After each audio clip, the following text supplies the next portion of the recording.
Assalamualaikum warahmatullahi wabarakatuh. Terima kasih kepada teman-teman semuanya yang sudah meluangkan waktunya untuk melihat video ini.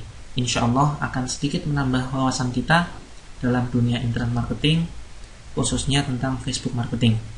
Perkenalkan, saya Muhammad Mufti. Pada kesempatan kali ini saya akan menyampaikan sebuah materi dasar Facebook marketing, yaitu bagaimana membangun sebuah bisnis online dengan income ratusan juta rupiah per bulannya. Sebelum kita bahas terlalu jauh tentang Facebook marketing, ada satu hal yang sangat penting untuk kita bahas di awal pembahasan materi ini, yaitu mencari peluang bisnis online. Bicara bisnis online, tentu yang kita cari adalah sebuah profit atau pendapatan atau penghasilan. Nah, tentunya kita harus tahu dari mana saja sumber pendapatan kita, dan ini biasa kita kenal dengan source of income. Nah, kita bisa memulai dengan menjual produk orang lain. Bisa berupa barang ataupun jasa, bisa berupa produk fisik ataupun digital. Dan ini biasa kita kenal dengan affiliate marketing. Contoh sederhana, ketika kita punya rekan atau teman yang memiliki sebuah produk, misalkan baju muslimah atau tas rajut, atau barangkali yang berupa jasa. Ya, kita memiliki teman yang mempunyai mesin cetak. Nah, kita bisa memposisikan diri untuk menjadi maklar, ya, maklar percetakan. Nah, ini adalah salah satu sumber pendapatan yang bisa kita optimalkan untuk kita pasarkan nantinya. Kemudian yang kedua adalah menjual produk sendiri. Bisa berupa barang, bisa berupa jasa. Contoh sederhana, berupa barang, kita mempunyai kemampuan untuk membuat kue misalkan, atau membuat aksesoris dan lain sebagainya. Atau bisa juga kita mempunyai keahlian membuat desain, misalkan desain logo, desain website, dan lain sebagainya. Ini juga salah satu dari sumber pendapatan yang bisa kita jual melalui Facebook. Nah, yang terpenting adalah dua sumber pendapatan ini tidak akan mungkin bisa menghasilkan sebuah income atau penghasilan jika tidak dikombinasikan dengan cara promosi atau traffic generation. Secara global, saya bagi menjadi dua. Yang pertama adalah dengan website atau blog yang nantinya kita SEO-kan, dengan harapan nantinya ketika kita memiliki sebuah website tersebut akan tampil di halaman awal Google dengan keyword tertentu. Kemudian yang kedua adalah kita bisa optimalkan cara promosi kita dengan menggunakan sosial media. Bisa menggunakan Facebook, Twitter, YouTube, dan lain sebagainya. Nah, dua cara promosi ini adalah sebagian yang saya ambil, tidak secara keseluruhan, ya, hanya sebagian saja yang familiar. Mari kita analisis mana yang lebih efektif dan efisien, apakah memasarkan produk orang lain atau kita memasarkan produk milik kita sendiri. Masing-masing punya kelebihan dan kelemahan. Mari kita lihat. Menjual produk orang lain yang berupa barang ataupun jasa memiliki kelebihan pertama adalah kita tidak perlu campur tangan masalah produksi.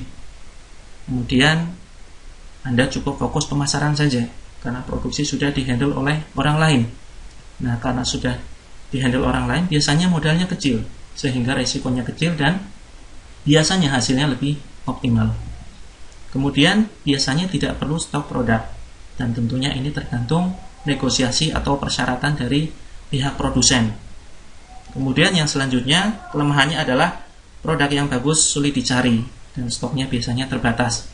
Ini yang biasa kita temukan, barangkali kita sudah melihat sebuah potensi produk yang bagus, kemudian kita optimalkan dengan Facebook marketing.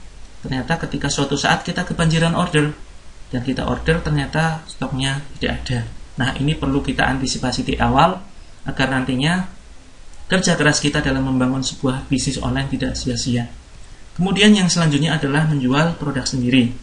Menjual produk sendiri mempunyai kelebihan. Yang pertama adalah bisa berjualan sesuai dengan hobi, minat kita, atau skill yang kita miliki. Contoh, profesi saya dulu adalah seorang desainer grafis. Saya menjual jasa saya menjual jasa membuat logo, membuat desain website, brosur, dan lain sebagainya.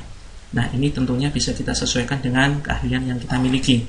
Kemudian kelemahannya adalah ribet ngurus masalah produksi sekaligus marketing. Ya, untuk meledakkan sebuah penjualan produk, kita butuh strategi marketing yang cukup bagus, butuh strategi marketing yang sangat-sangat brilian, sangat cerdas. Ya, ini saja cukup menyita waktu kita. Apalagi kalau ditambah dengan masalah produksi, tentu bisa jadi fokus kita akan pecah terhadap dua hal, terhadap produksi dan juga terhadap marketing. Nah, jangan sampai kita yang baru memulai sebuah bisnis pecah konsentrasi, ngurusi produksi sekaligus ngurusi marketing. Kalau bisa, serahkan produksi kepada orang lain. Kemudian yang selanjutnya adalah biasanya butuh tempat yang cukup luas untuk produksi dan untuk stok produk dan lain sebagainya. Kemudian kelemahan yang lain adalah biasanya modal besar. Karena modalnya besar, risiko kegagalan cukup tinggi. Bisa jadi produknya tidak laku, kesalahan manajemen karyawan, kesalahan keuangan dan lain sebagainya. Kemudian yang terakhir adalah sulit menerapkan sistem reseller atau keagenan. Nah, ini insya Allah akan kita bahas di lain kesempatan. Jika boleh saya sarankan, cara termudah memulai bisnis online adalah menjadi seorang affiliate marketer. Di awal pembahasan materi ini sudah saya sampaikan bahwa affiliate marketing adalah suatu usaha memasarkan produk orang lain. Tahapannya adalah yang pertama, kita mempelajari apa itu affiliate marketing, terus kemudian kita mulai melakukan riset produk dan riset pasar. Nah, ini sangat penting untuk kita lakukan di awal sebelum kita memulai sebuah bisnis online, karena bisa jadi ketika kita salah melakukan riset produk dan riset pasar, maka hasilnya akan fatal sekali. Ketika kita memasarkan produk, maka yang bisa kita jual sebaiknya adalah produk-produk yang memang dibutuhkan masyarakat, tetapi ketersediaannya di pasar sangat terbatas. Ya, misalkan ada krim pemutih atau lulur atau produk-produk lainnya yang kira-kira sangat dibutuhkan masyarakat tetapi tidak mudah ditemui di pasar lokal, di supermarket, di toko-toko dan lain sebagainya. Ya. Jangan sampai kita salah melakukan riset. Ya. Ketika kita salah melakukan riset produk ataupun salah melakukan riset pasar, maka yang terjadi bisa jadi kita akan gagal. Contoh sederhana, jangan sampai kita memasarkan produk yang sebetulnya sudah banyak dijual di pasaran, tetapi kita tetap jual saja dengan cara online. Tentunya bisa jadi nanti produk kita tidak laku karena orang mudah menemukannya di toko terdekat. Kemudian setelah itu kita bisa melakukan optimasi melalui pemasaran Facebook. Nah, saran saya fokuslah terhadap satu jenis produk dan satu cara promosi. Misalkan Anda sudah mantap untuk memasarkan satu produk herbal khusus wanita, maka fokuslah terhadap produk tersebut, pasarkan melalui Facebook. Jangan kemudian Anda belum merasakan kestabilan dalam bisnis Anda, ternyata Anda sudah tergoda untuk memasarkannya via website.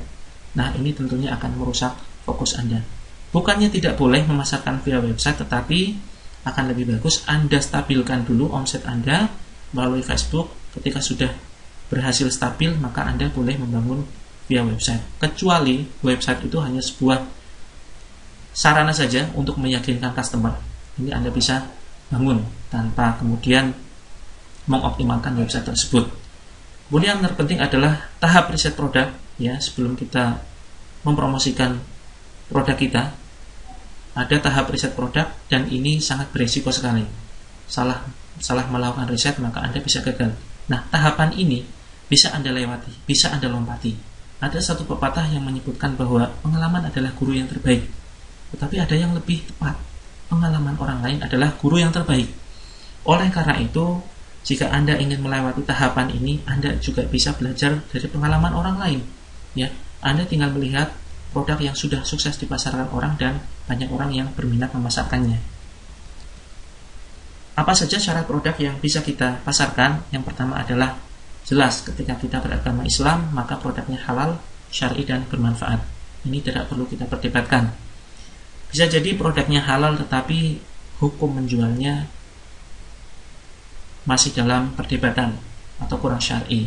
Nah, silakan Anda bisa mengkaji, tanyakan kepada ustadz, ya, bagaimana hukum menjual sesuatu yang dikategorikan barang syubhat. Misalkan contohnya secara hukumnya produknya halal, ya, misalkan kaos dan celana.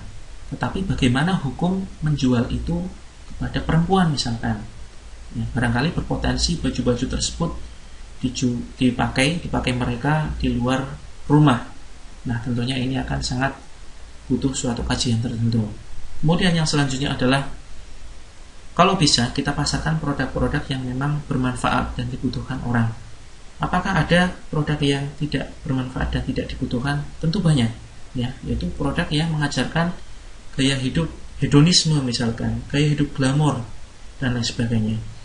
Akan sangat bermanfaat bagi kita dan orang lain apabila kita memasarkan produk-produk yang memberikan nilai tambah bagi mereka, misalkan produk kesehatan, produk perawatan tubuh dan lain sebagainya. Kemudian yang selanjutnya adalah, kalau bisa carilah sebuah bisnis yang murni penjualan produk 100%, bukan bisnis perekrutan, ya.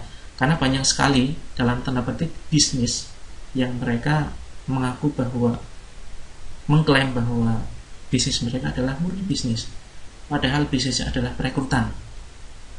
Mereka gencar sekali menawarkan untuk bergabung menjadi anggota, menjadi member. Dari mana penghasilan mereka? Mereka dibayar dari banyaknya orang yang bergabung. Ya, itulah bisnis mereka. Setiap ada satu orang yang bergabung, maka mereka akan mendapatkan penghasilan. Maka hindarilah bisnis semacam ini. Carilah bisnis yang murni penjualan produk 100%. Kemudian cari juga ya modalnya kecil, kemudian risikonya kecil dan memberikan potensi keuntungan yang besar. Ini juga banyak bisa kita temui di pasaran. Selanjutnya, carilah bisnis yang produknya kira-kira bisa menjangkau seluruh dunia. Ini biasanya produknya kecil dan padat, bukan berupa cairan. Tidak kemudian kita memasarkan lemari yang ukurannya cukup besar atau kasur dan lain sebagainya. Selanjutnya, produknya unik dan nyata dibutuhkan banyak orang. Sifatnya habis pakai dan ada potensi repeat order. Ini juga perlu kita antisipasi di awal, ya. Kita perlu pertimbangkan produk yang akan kita pasarkan. Produknya memang benar-benar unik dan nyata. Artinya tidak banyak tersedia di pasar, tetapi dibutuhkan banyak orang.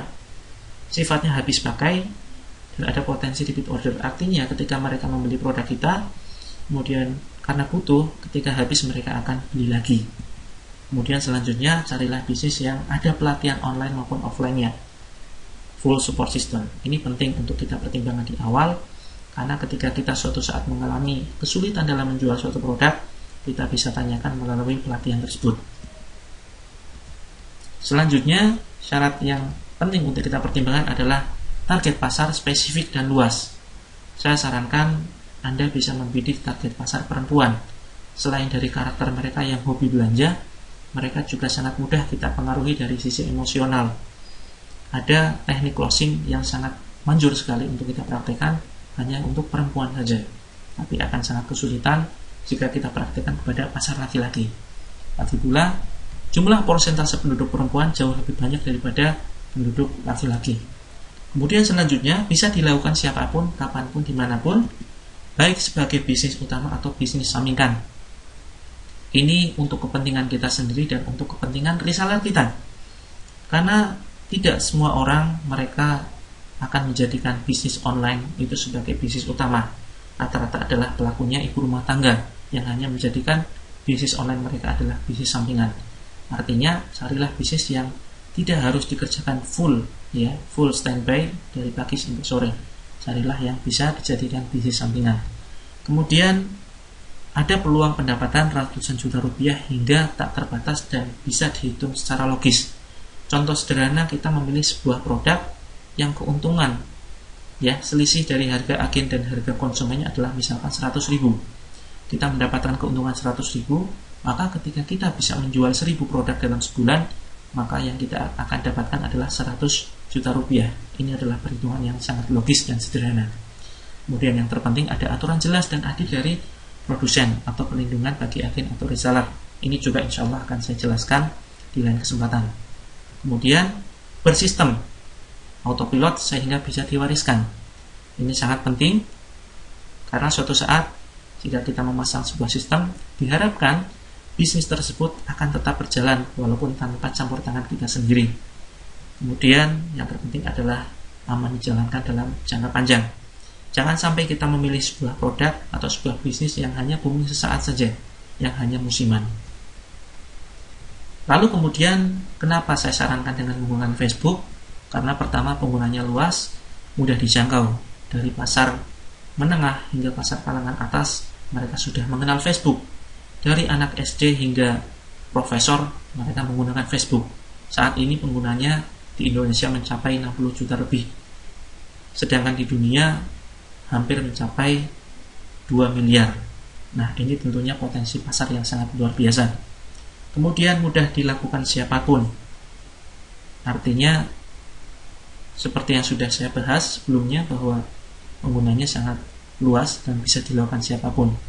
Bahkan kalangan orang-orang yang tidak mempunyai basis latar belakang pendidikan, mereka bisa dan terbiasa menggunakan Facebook. Biaya hemat bahkan gratis. Kita bisa mengoptimalkan Facebook dengan cara gratisan. Kemudian mudah membidik target pasar. Misalkan kita sudah mantap memasarkan suatu produk khusus perempuan misalkan, maka kita bisa membidik target pasar perempuan dengan spesifik dari umur tertentu, lokasi tertentu, pekerjaan tertentu, pendidikan tertentu. Sangat-sangat mungkin dan mudah untuk kita bidik. Dan ini hanya bisa dilakukan dengan Facebook, tidak bisa dengan website. Kemudian selanjutnya, sistem bekerja untuk kita. Bagaimana kita bekerja cerdas. Artinya ketika kita sudah kewalahan order, kebanjiran order, kita cukup merekrut satu admin atau karyawan yang khusus sebagai customer service. Kita tidak perlu merekrut satu tenaga marketing. Ya, ini adalah suatu penghematan bagi kita. Apa syarat untuk bisa berbisnis online? Jika Anda sudah bisa mengoperasikan handphone, minimal SMS dan mengangkat telepon, serta terbiasa bermain dengan Facebook, maka Anda sudah bisa menghasilkan uang dari internet. Ya, itu saja. Nah, ini merupakan sebuah contoh produk habis pakai, unik dan bermanfaat, pasar spesifik dan luas. Ada krim pemutih misalkan, ada makanan ringan, ada sabun pemutih, dan lain sebagainya. Demikian yang bisa saya sampaikan pada kesempatan kali ini. Saya yakin masih banyak kekurangannya, kurang lebihnya mohon maaf. Assalamualaikum warahmatullahi wabarakatuh.